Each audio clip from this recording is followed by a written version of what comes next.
Obiyajitu bakabun katenya Ebifamtu biya soreti kabenya Ilman kemurane kalebe samana Sibe sonsoda ojudina jada Ilman kemurane kalebe samana Sibe sonsoda ojudina jada Hashamar kafuune daawwattootaa fi hordoftoota Keelloo Miidiyaa ibsa ABO WBO nu qaqqabee jira akka armaan gadiitti kan sin biraan geenyu ta'a.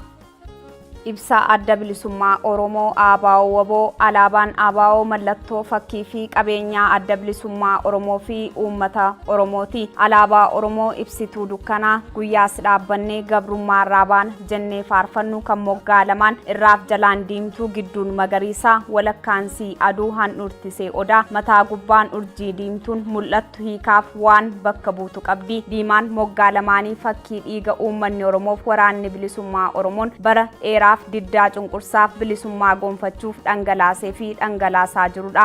Magariisni fakkii badhaadhummaa fi taadhummaa Oromiyaa kan agarsiisu yoo ta'u aduun fakkii barii bilisummaati. Odaan fakkii sirna dimookiraasii gadaa uummata Oromoo kan dhaalmayaan dhufe agarsiisa. Urjii diimtuun qarashanii fakkii qabsoo uummanni Oromoo nagaa dagaagina bilisummaa dimookiraasii fi tokkummaaf gaggeessaa jiru bakka bu'a.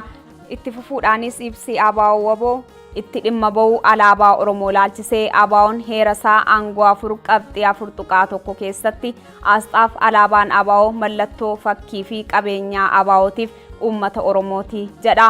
Faaruun alaabaa Oromoos alaabaa Oromoo ibsituu dukkanaa guyyaas dhaabbannee gabrummaa raabaan jedhu mirkana alaabaan Oromoo kaayyoof wareegama ilmaan Oromoo baroota dheeraaf baasan agarsiisuu fi qabeenyummaasaa kan qabsaa'otaaf uummata Oromoo ta'uu agarsiisudha. Alaabaan Oromoo kaayyoo saba Oromoof akeeka Oromiyaa bakka bu'aa kabajaa fi ulfinna alaabaa Oromoos kaayyoo fi seenaa wareegamtoota ilmaan Oromoo qabsoo bilisummaa Oromoo bakkaan ga'uuf baasan waliin walhidhataadha. Kunis ilmaan Oromoo qaalii baddaaf gammoojjii baadiyyaaf magaalaa dirree lolaa fi hiriira fincila diddaa gabrummaa akkasumas falma kolonii keessatti gaggeessan maraa kan nu yaadachiisuuf mallattoo tokkummaa saba Oromooti malee mallattoo atakaaroo keessa nama seensisu miti. Hawaasni Oromoo alaabaa Oromoo itti dhimma bahuunis jaalalaaf ulfina alaabaa Oromoof qabaachuu fi kabajaa wareegama ilmaan Oromoo kan kaayyoo biyyoo fi ijaaruuf baasan agarsiisudha. Waltajjii hawaasni qopheessu irratti namoonni dhuunfaa ejjennoo dhuunfaa isaanii haasa'anis ejjennoo isaaniif kan gaafatama guutuu fudhatu qaamuma haasawaa taasisedha malee hawaasa waltajjii sana qopheesse akka hin taane beekamuu qaba. Namni waltajjii sana irratti afeeramus gosa alaabaa kan waltajjiin sun itti faayamu murteessuu hin danda'u. Kanaaf hawaasni Oromoo alaabaa Oromoof adda bilisummaa Oromoo kana of dura qabatee deemuuf kaayyoo ilmaan Oromoo itti wareegaman itti yaadachuuf tiksuu